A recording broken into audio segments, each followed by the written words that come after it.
Hey.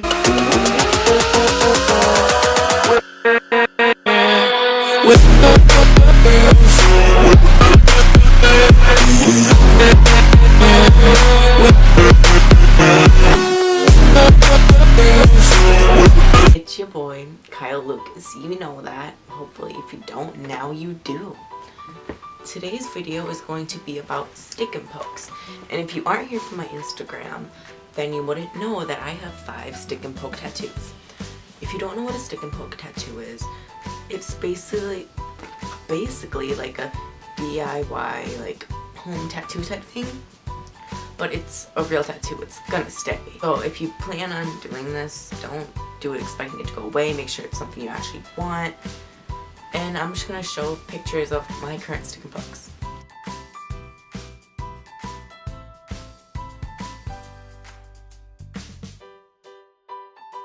This video isn't about why I have my certain stick and pokes. If you want a video explaining the meanings behind them, I'll do that separately, but this is more about how to do them, aftercare, and just things you need to know diving into it. Also, just know that it's not going to be like a detailed tattoo that you can get somewhere. Like, if you want a nice, good, colorful, detailed tattoo, go get a real one. This is more if you want like the look of the stick and poke. I like them because they're really simplistic and, you know, they're simple.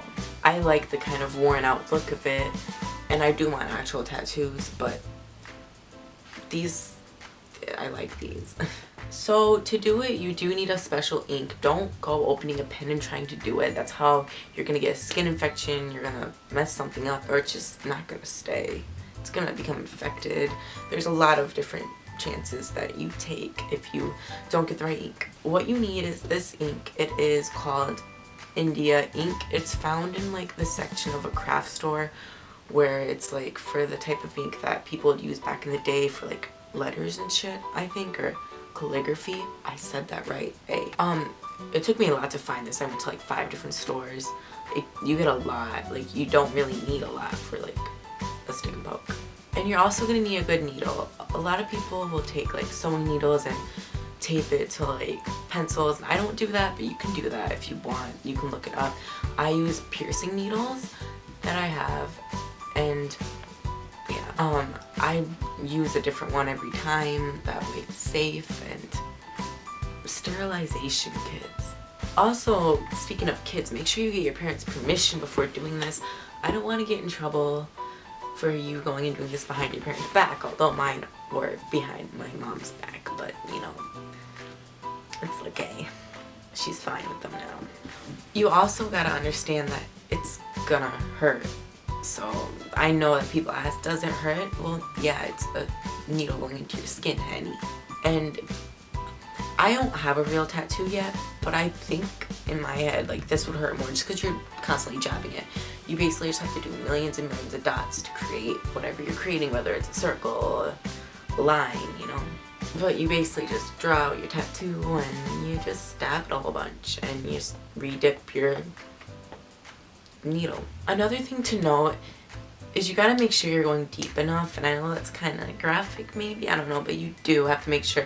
For me at least, when it makes like a popping noise, I know that it's going there. It goes, and you just kind of make the popping noises over and over, and it hurts. It does hurt. You gotta know that diving in. I do have a high pain tolerance though. I mean, I'm decked out in piercings, but you know, it doesn't hurt that bad, but it does hurt. But in my opinion, it hurts more washing my hands afterward. But also, I usually take a rag and wet it, and I go over it once the ink starts to spread, and just to see how I'm doing. And then I just do it when the ink spreads, you know, you just go over it.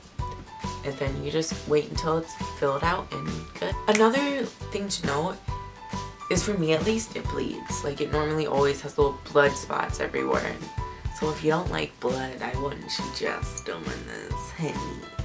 In terms of aftercare, I don't really do aftercare because I'm stupid. But you can use Brown Listerine, make sure it's the brown kind. That's what my brother recommended, and he is a professional tattoo and piercing person. Another thing, in my opinion, about aftercare is that it hurts. Like, as in, like, after you get done, because I just did these 3. And like whenever I wash my hands, it burns a lot. But it's whatever, it's whatever. I'm sure you're not planning on putting them on your fingers unless you're a stupid white boy.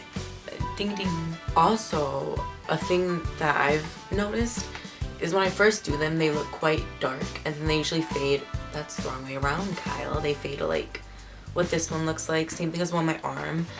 I've gone over the one on my arm a few different times, and it just, I kind of gave up on it, but I do eventually want to get it professionally redone into something else, like the same thing, but like more detailed and stuff, you know? Again, make sure you're using sterile things, make sure you're using the right type of ink, because I don't want you to get infected. That's basically it. I thought this would be a longer video of explaining, but it's really not. It's pretty simple. But people were asking about it, so I decided to make it.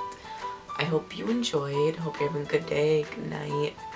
If you are new here, be sure to subscribe. We're almost to 200 followers, as well as like it, and comment if you have a stick and poke. No one ever comments what I ask though, so it's okay if you don't. Daddy loves you all.